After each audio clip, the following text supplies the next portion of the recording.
guys, welcome to another day of Vlogmas. In this video, I'm going to be baking. I'm not a professional baker or anything like that. In fact, in this video, I'm going to be using a recipe for one of my favorite bakers. It's Sally's Baking Addiction. I recently saw a video that she did. It's for a red velvet Swiss roll, and that's what I'm going to be making in this video. Now, I've never made this before. It may totally fail, which is fine, but I just wanted to try it and I wanted you guys to watch me do it. So we're going to give it a go. I'm currently on her website. I have the recipe on my phone. I'm going to be using her exact recipe because this is not mine and I'm not in any way passing it off as mine. This is Sally's Baking Addiction's red velvet cake roll, and that's what I'm going to be using. So I'm going to do it exactly as she said in her recipe. So here we go. For this recipe, I'm going to need 1 cup of all-purpose flour, which I have here, 3 tablespoons of unsweetened natural cocoa powder, I also have that, 1 teaspoon of baking powder, half a teaspoon of salt, 4 large eggs at room temperature, half a cup of granulated sugar, half a cup of packed light brown sugar, 2 tablespoons of canola oil, 2 tablespoons of buttermilk. Now, there's no buttermilk in Nigeria, but an easy sub is full cream milk with vinegar. Leave it for 5 minutes and that becomes your buttermilk. So that's what I'm going to be doing for this recipe because I don't have the buttermilk. 1 teaspoon of white vinegar, which I also have, 2 teaspoons pure vanilla extract, I have that, and 1 cup of confectioner's sugar, which is icing sugar for rolling. I have everything here. So we're going to follow the recipe. First, it says, her point 1 is read the instructions through from the beginning. Make sure you're prepared for step 7 immediately when that cake comes out. Step 2, preheat the oven to 350 degrees Fahrenheit, which is 177 degrees Celsius. So I'm going to do that now.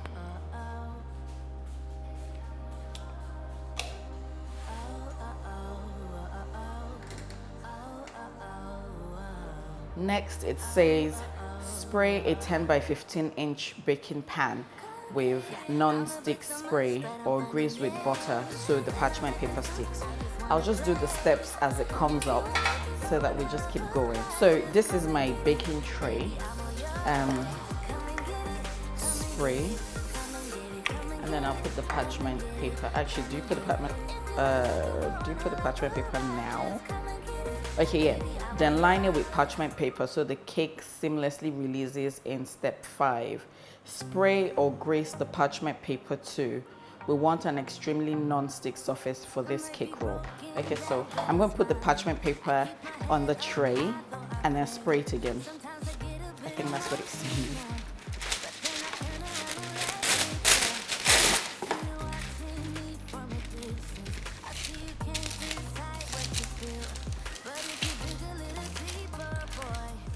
Yeah, so I'll spray it again lightly. And I think we set aside. Next, sift the flour, the cocoa powder, the baking powder, and salt together. Make sure they're sifted well, then set aside. So, it's 1 cup minus 1 tablespoon of all-purpose flour. So I have my bowl and my sieve here. So I'm going to measure the 1 cup of flour.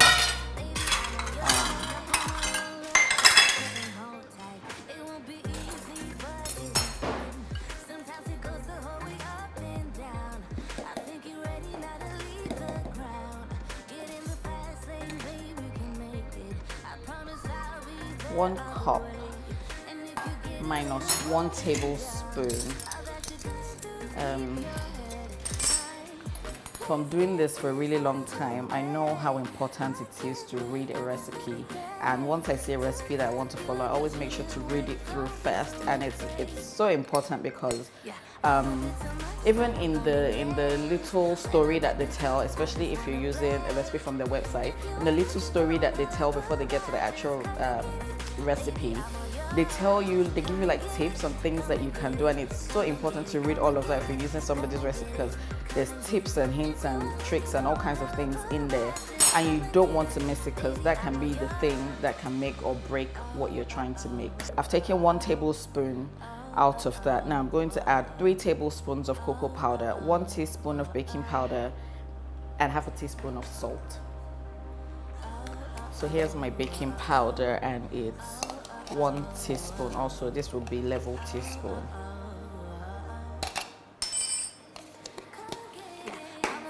And here's my cocoa powder. My mom really likes this cocoa powder, so I usually have it in the house or when she comes over. I don't drink cocoa powder at all. I use it to bake.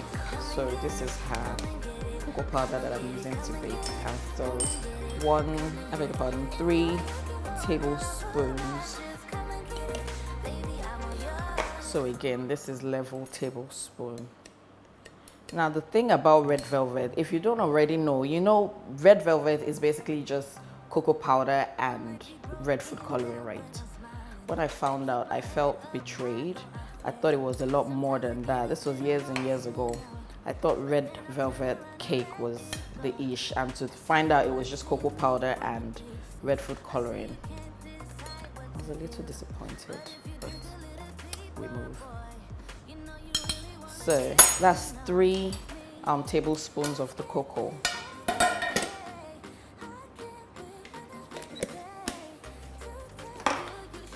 And half a teaspoon of salt.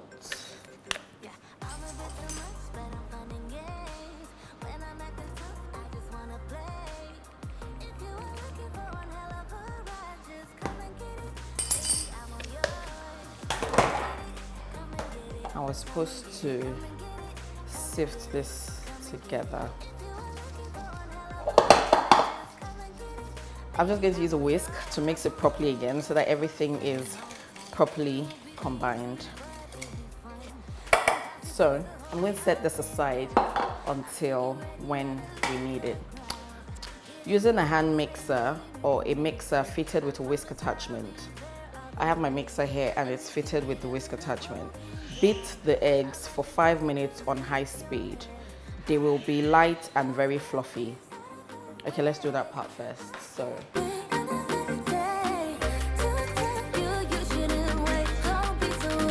that's 4 eggs, and they're 4 good eggs. Usually one thing I advise when you're baking with eggs is to break your eggs separately, and then you turn them in the bowl one after the other, because sometimes we get rubbish eggs, stale eggs, and just 1 egg. If you've broken 10, the 11th one can just affect the whole thing, and you have to toss that and start again. So it's usually advisable to break the eggs in a separate bowl one after the other, and then pour them in where you need them when you've confirmed that they're good. But I don't know why I didn't do that. I think I'm kind of sure of the eggs I got. I don't know. But so here are my 4 eggs. I'm going to beat them now for 5 minutes.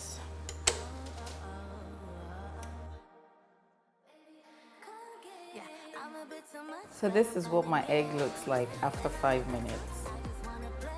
Next, I'm going to make the sub for my buttermilk because I need that in the next step. So my sub is 1 tablespoon of white vinegar in my measuring cup, and then I'll fill the cup the rest of the way with milk. And then I'll set it aside for 5 minutes, and then I'll take whatever measurement I need for the cake from that mixture.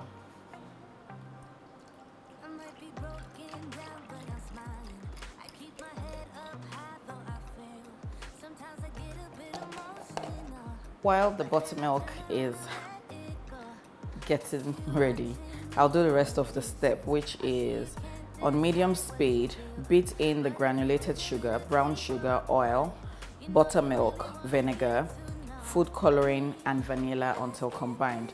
I won't mix it just yet. I'll just measure everything and then wait for the buttermilk, add that, and then we go.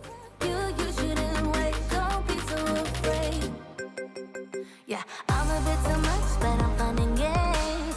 When I'm acting tough, I just wanna play. If you are looking for one hell of a ride, just come and get it. Baby, I'm all yours. My buttermilk is ready now, so I'm going to take 2 tablespoons out of it.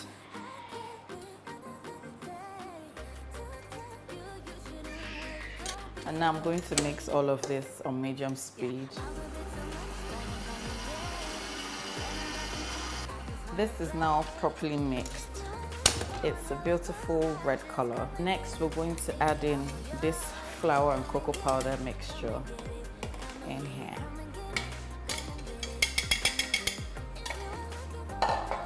And then we mix it until it's just combined, and we do this on low speed.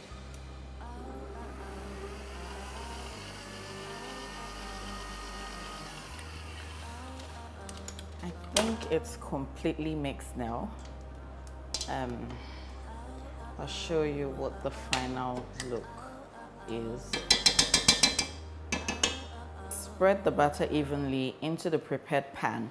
Give the pan a shake to make sure the batter is level and reaches the corners. Bake for 17 minutes or until the cake springs back when you poke it with a finger. So, I'm going to pour this now in the pan that I made earlier. So this is my pan. Just going to pour this in. Be broken down, but I'm smiling. I keep my head up high, though I fail. Sometimes I get a bit emotional, but then I turn around and let it go. Make sure you spread it until it reaches the corners. But if you dig a little deeper, boy, you know you really want to get to know me. So then I'm going to put this in the oven and let it bake for 17 minutes. So something I didn't do before I brought my cake out of the oven, it says get a clean kitchen towel, which is this, and spread it generously with the confectioner's sugar. I didn't do that, so I'm going to do it quickly now.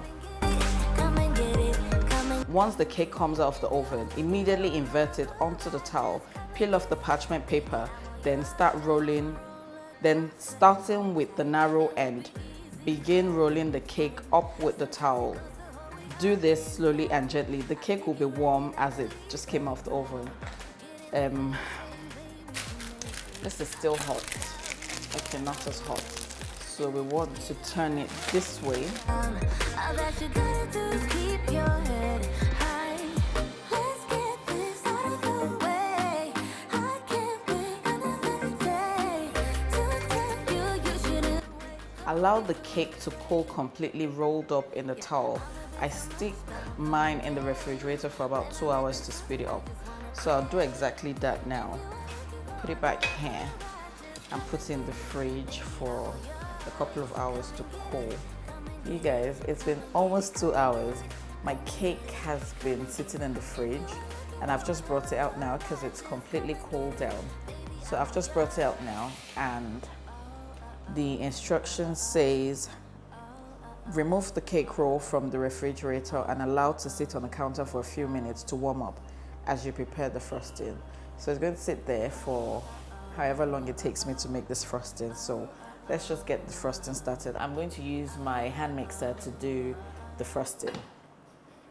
So in a large bowl, using a handheld or a stand mixer fitted with a paddle or a whisk attachment, beat the cream cheese for 1 minute on high speed. So my cream cheese is here. It's so usually this cream cheese, they usually have some sort of liquid in it. I need to get rid of that because that will affect the consistency of the frosting. Up high, though I fail. Sometimes I get a bit emotional, but then I turn around and let it go. I see you watching me from a distance. Next, add the confectioner's sugar and vanilla and beat on medium-high speed until combined and creamy.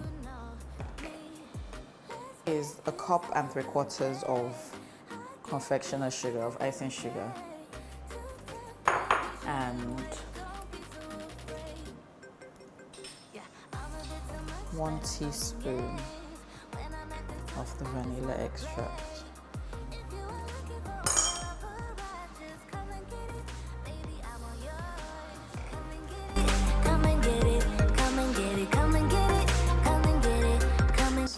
I suppose that's the frosting done. Gently and slowly unroll the cake, flatten it out and spread frosting evenly on top, leaving about a ½ inch border around the cake. Gently and slowly roll the cake back up without the towel this time. Make sure you're rolling it tightly. Some frosting may spill out the sides. That's okay. Get a little broken down. All that you gotta do is keep your head high. Let's get this out of the way. I can't wait another day to tell you you shouldn't wait. Don't be so afraid. Yeah, I'm a bit too much, but I'm fun and games. When I'm acting tough, I just wanna play. If you are looking for one hell of a ride, just come and get it. Cover with plastic wrap and refrigerate for at least 20 minutes and up to a day before slicing and serving. I'm so excited. I can't wait. So I'm just going to place it here.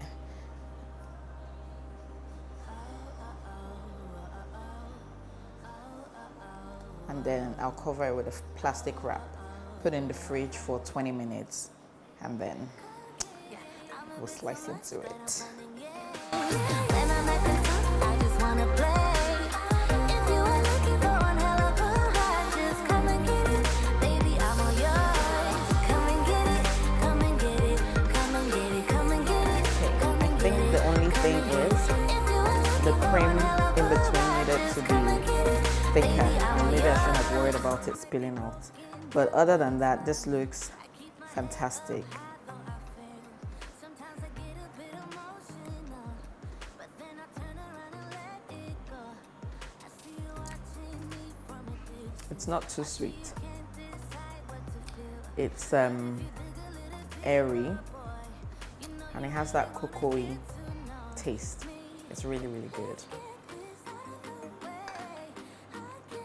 That's all for the baking today. You should try out this recipe. I'm going to leave the link to her recipe in the description box below, and I'll see you in my next Vlogmas video. Have a good one.